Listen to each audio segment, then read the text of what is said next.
The rear brake light on my EcoSport 2013 model went out, so I was looking on YouTube, didn't find much, so I thought of just making a video to show you how to replace any rear lamp on a EcoSport. So you need to open the back, obviously, and then you will see in the two corners are little flaps. So on the side you will see this flap, and inside is where you need to get. So you can see one of them, there's one, and then there's another one further up, and those are the two that you need to remove. They are thumb screws, and they just simply unscrew. So this is what they look like. There are two of them. Unscrew both. So once you unscrew them, you can close the back door, and you simply retract the light fit. So you just wiggle it a bit and it comes out.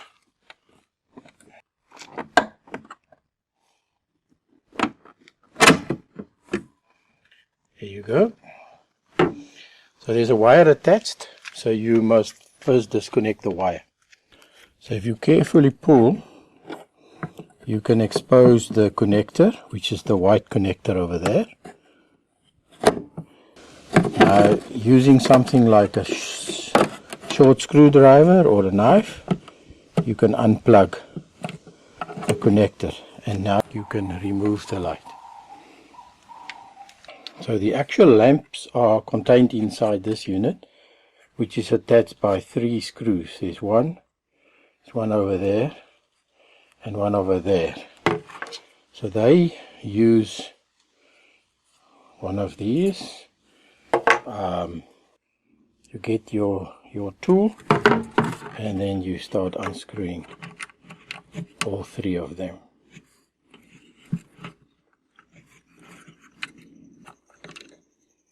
So you need to do all 3.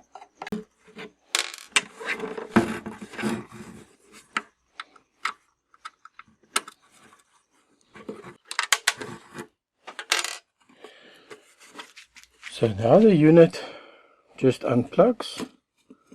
You'll see there's guide pins over there, there's 3 of them, and the lamps are exposed at this point.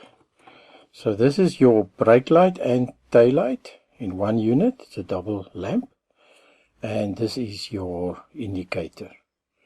So the replacement of these, just whenever you replace any of these that have got double bulbs in, you will see these are at a different level to make sure the right one, because they have 2 prongs at the back.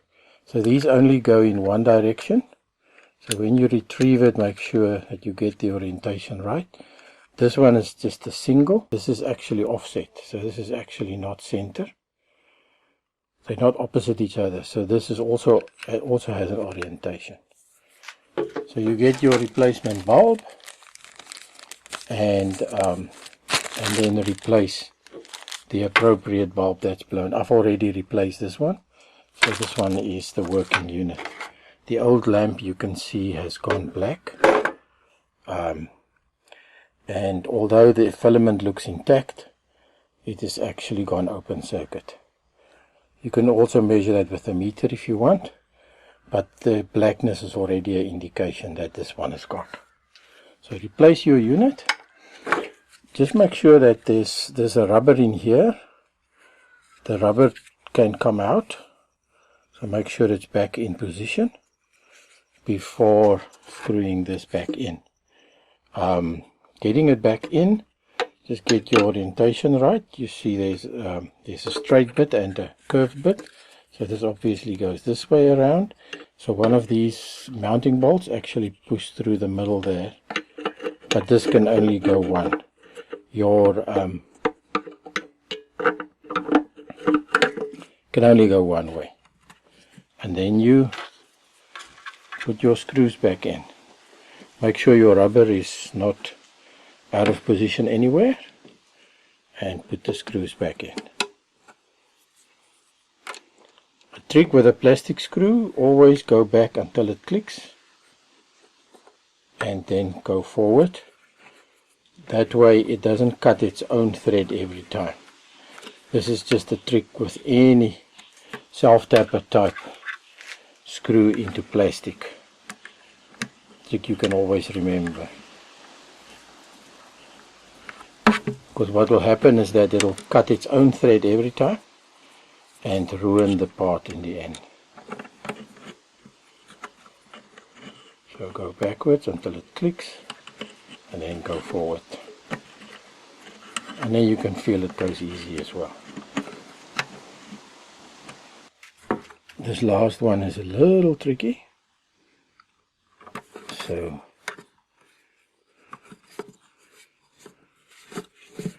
but there you go. When putting it back in the car, you will see there are 3 tabs over here, and they have appropriate slide mechanisms on the lamp itself. So you must make sure that they engage properly. Then the holes of the screws will align. Then you can just push it in. Obviously first we need to plug it in.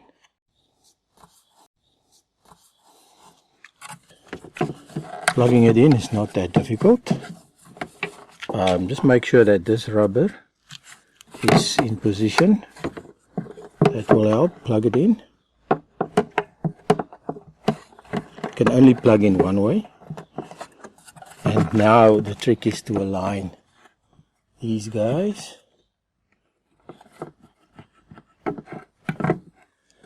Make sure that rubber's in. Align those 3 and it slides in position. So to get these guys back in again, you mostly work on feel. So you can feel where those screw threads are, and you simply just screw it back in. It's got quite a far way to go, and then you can tighten it. And then the last one, same, feel it and screw it in.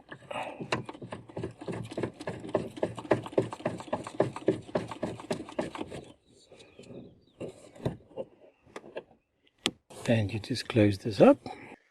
And last but not least, see if everything's working. When you unlock the car, at least 2 of the lamps are tested for you. And then to test the brake light, we need to switch on the parts.